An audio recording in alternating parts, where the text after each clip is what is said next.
Welcome back to the channel, everybody. In today's video, I got another episode of reacting to personal finances.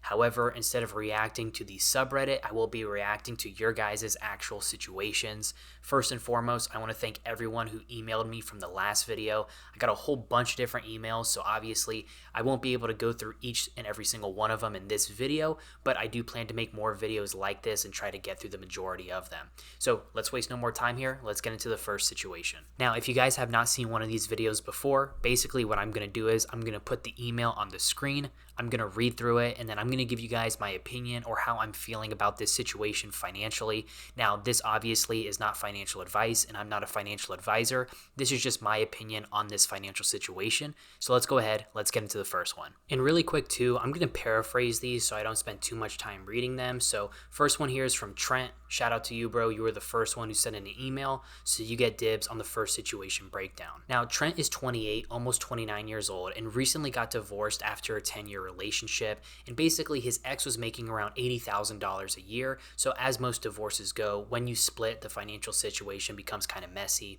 And after moving for her career and losing his job, he basically started an online side hustle that he really enjoys, but the income is pretty inconsistent, where he averages around $1,000 a month. He also works 30 hours a week at a small mom and pop shop where he brings home around another $2,000 monthly. Now, unfortunately, he lives in a high cost of living area, so he's getting by on roughly $3,000 a month, but still lives with 4 roommates and can't really afford things like travel or tattoos without slowing down his savings and investment. He does currently like his job a lot, where he gets steady raises, he has good coworkers, he likes his boss, in a very relaxed environment, but the pay growth is slow but consistent. Now, he's considering going back to school to become a dental hygienist, and it would take around 3 years and also $60,000 in student loans. But on the bright side, it could raise his pay from around $20 an hour to around $70 an hour with better benefits and more vacation time. He's already shadowed at a dental office and thinks he would enjoy the work. His hesitation comes from his unstable career history.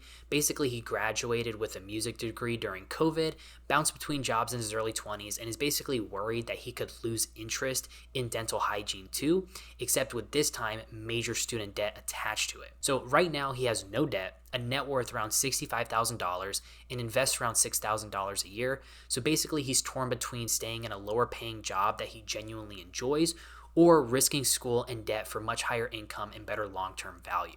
All right, so let's go ahead and break this down here. Now, Trent, if you're watching this video, first things first, I apologize to hear about your relationship and the situation you went through. Second thing, I think you're actually doing really well considering your circumstances. You know, the fact that you went through a divorce and you were basically able to rebuild your income from scratch, I mean, that's super impressive. Plus, you have a positive net worth of $65,000 and you didn't mention anything about debt. So I think you're in a really good position. Now, I understand the pressure you're feeling, right? You're in a high cost of living area. You're making around $3,000 a month. You're living with roommates and you're only able to invest around $6,000 a year. So naturally, the dental hygienist path is going to look super attractive because it's going to allow you to get more tattoos. It's going to allow you to travel. It's going to allow you to live on your own. And it's going to give you a lot more money with better benefits. However, one thing that matters is you did mention that you really like the situation you're in right now when it comes to your coworkers, your boss, your job. And honestly, in my opinion, that matters a lot more than how much is coming into your bank account every single month. And the fear here is taking on that $60,000 in student debt, going back to school for 3 years, and then realizing that you don't even like this as a long-term career based off of your past career switches. And I think that's a super valid concern. So basically, if I was in your shoes, right, what I would do is I would not rush into the dental hygienist schooling immediately.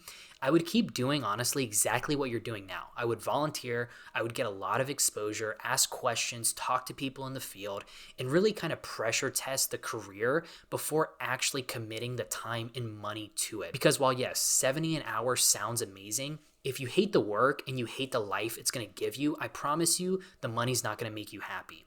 And another thing I would consider based off your situation here is considering you're divorced now, you are living with roommates, you could always look into moving out of a high cost of living area. Once again, I know you have a job and you like that job, But part of the stress here might not even be the income. It might just be the location you're in. And truthfully, I do think you're in a really good situation because you have a lot of optionality, right? So you have no debt, you have some investments, and you have enough stability to actually think through what you're actually going to do next. And that's a really good spot to be in. So overall, I would continue exploring the hygienist path, maybe give it another 6 months, but I wouldn't commit until I genuinely feel confident that I'm going to fit in this career long term.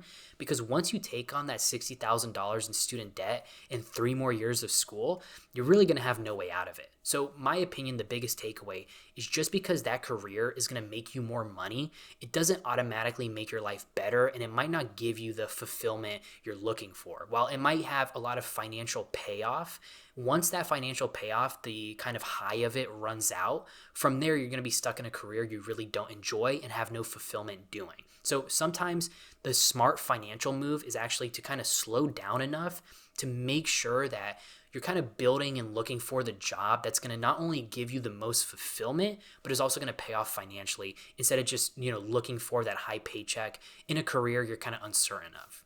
Now, the next situation comes in from Dario, and I appreciate him sending this in because at first glance here, you look at this, you don't think this guy has a lot of money. But just because you don't have a lot of money does not mean you shouldn't take your finances seriously.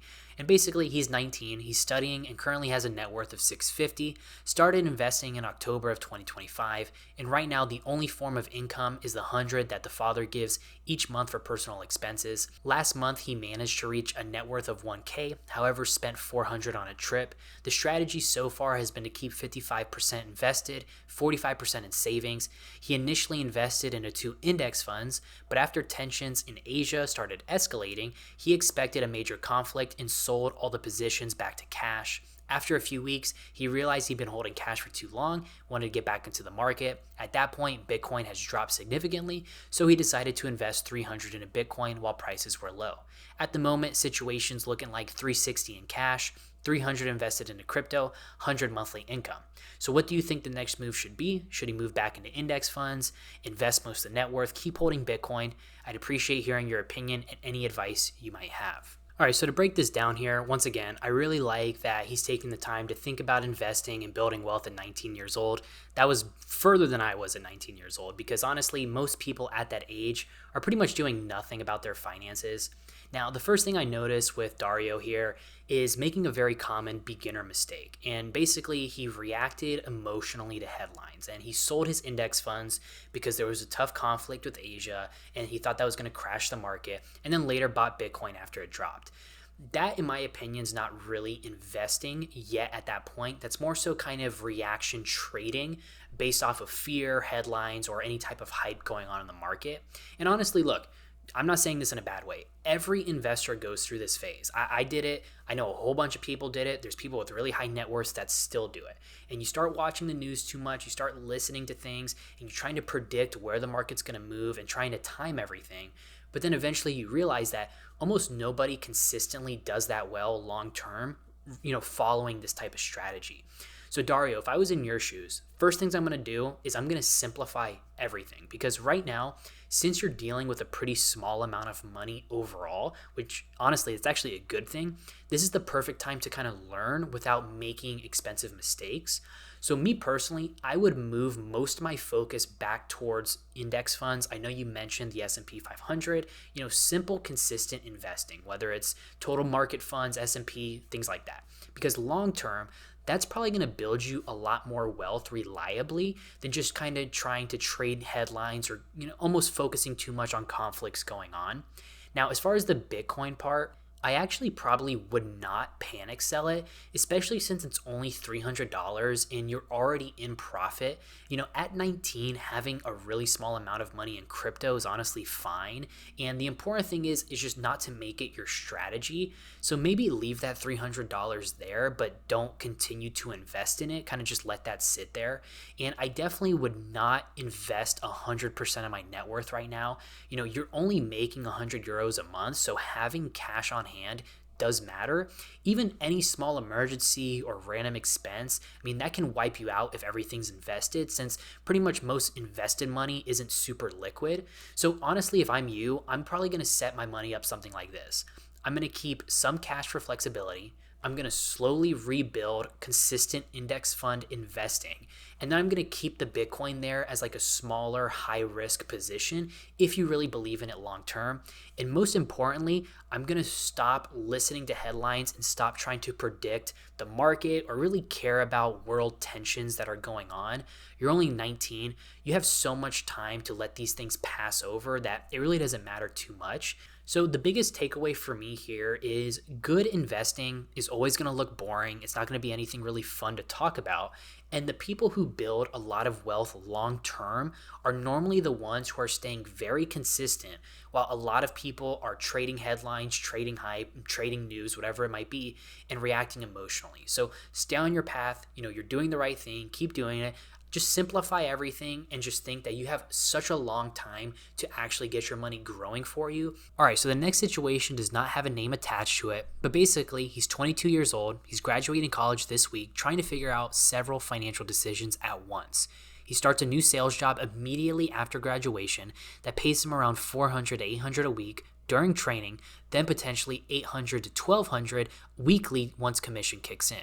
He recently bought a reliable 2008 Honda Civic for $4,000 because he has a 1-hour commute and needed dependable transportation before starting work. The issue is that he has almost no savings because he invested too aggressively, so he funded the car by pulling out $2,000 of his Roth IRA and borrowing another $2,000 from his girlfriend after struggling to qualify for a loan. Right now, he has $1,000 in cash left over, around $9,700 in his Roth IRA, and has already paid his girlfriend back half the money. His expenses are extremely low because he's living in a camper with his girlfriend, splitting utilities and groceries, costing him only around $150 to $300 a month plus gas. Now he's trying to prioritize everything financially. He still has time to put $2,000 back into the Roth IRA within that 60-day rollover window, and he's wondering whether to focus on rebuilding the Roth IRA, paying his girlfriend back, or paying down his $30,000 in student loans at 6% interest, or just building savings. He's also questioning whether the cheap living situation is worth it because the commute is brutal. Between work and driving, he'll spend roughly 12 hours a day dedicated to the job. Rising gas prices make it even tougher, so he's debating staying in the camper or to save money, moving closer for work for a better quality of life. On top of that, he's unsure how to handle his finances with his girlfriend. She wants both of them to contribute $300 a month while she manages the bills and keeps any leftover money in the camper as an emergency fund.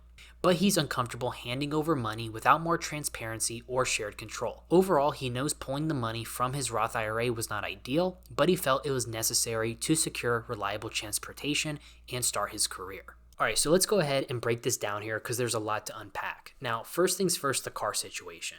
I do think you handled this situation pretty well because the thing is this, a lot of people at 22, knowing they have a sales role coming up, a lot of them would have gone, looked at a $20,000, $30,000 car and would have tried to get a $20,000, $30,000 car. So the fact that while yes, unfortunately, you did pull some money out of your Roth IRA, the fact that you have a used, reliable car and it's completely paid off is a really big win because the bigger mistake in this situation would have been trying to protect your Roth IRA and then going into some type of vehicle debt and or having just no reliable transportation in the first place. So that's already a pretty good win. Now, as far as your priorities, the first thing I'm doing is paying back my girlfriend 100% because mixing in debt with relationships can get weird pretty quickly if it drags on too far. And she did already help you out during a stressful situation, so I would clean that up first just for the peace of mind.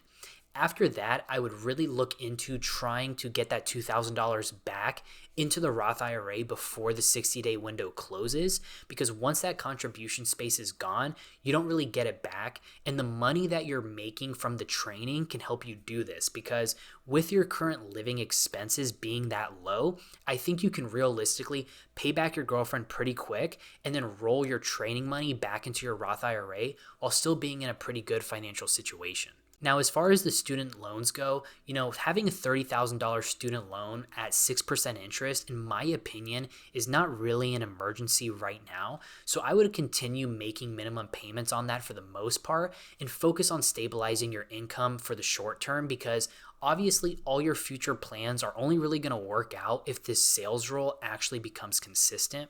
Now, the commute part is a little interesting because you have a 1 hour commute each way and you're driving basically 2 hours a day plus a 10-hour shift. So that is pretty intense and that's going to wear on your mental state pretty quickly.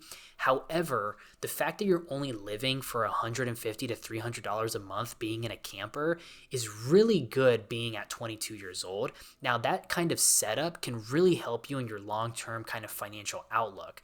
So personally, I would probably suck it up and keep the commute temporarily until you know you just can't handle it anymore. So I would use probably the next 6 months to stack as much cash as I can, rebuild the emergency fund, stabilize your income, and then reevaluate moving closer as that job becomes a little bit more consistent. Because once you give up that ultra cheap living, it's really hard to go backwards. And as for the bill splitting with your girlfriend, honestly, I'm going to say this as best as possible. And I'd be very hesitant just giving your girlfriend money randomly. I think the kind of easiest way to navigate this situation is having transparency. So if she wants you to contribute $300 a month, there should be a lot of visibility into where your money is actually going, especially if that extra money is being held in the camper in cash for emergencies. That just gives me a bad vibe. That doesn't seem the safest way to manage the money. So it doesn't have to be, something like a big relationship, breakdown.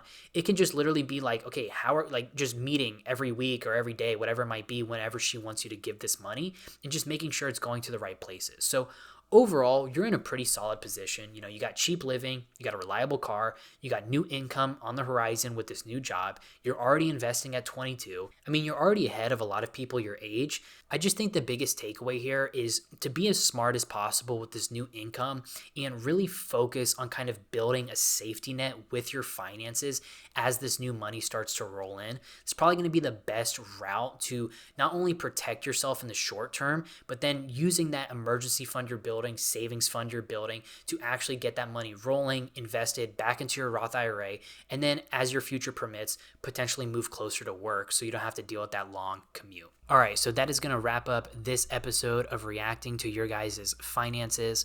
Now, obviously, I do not want these videos being 40, 50 minutes long. So if you sent me an email and I did not react to it, stay tuned for the next episode. You will potentially see it in that one. Now, once again, I appreciate all the support. If you guys like this video, like this content, hit the like button, hit the subscribe button if you want to see more videos like this in the future.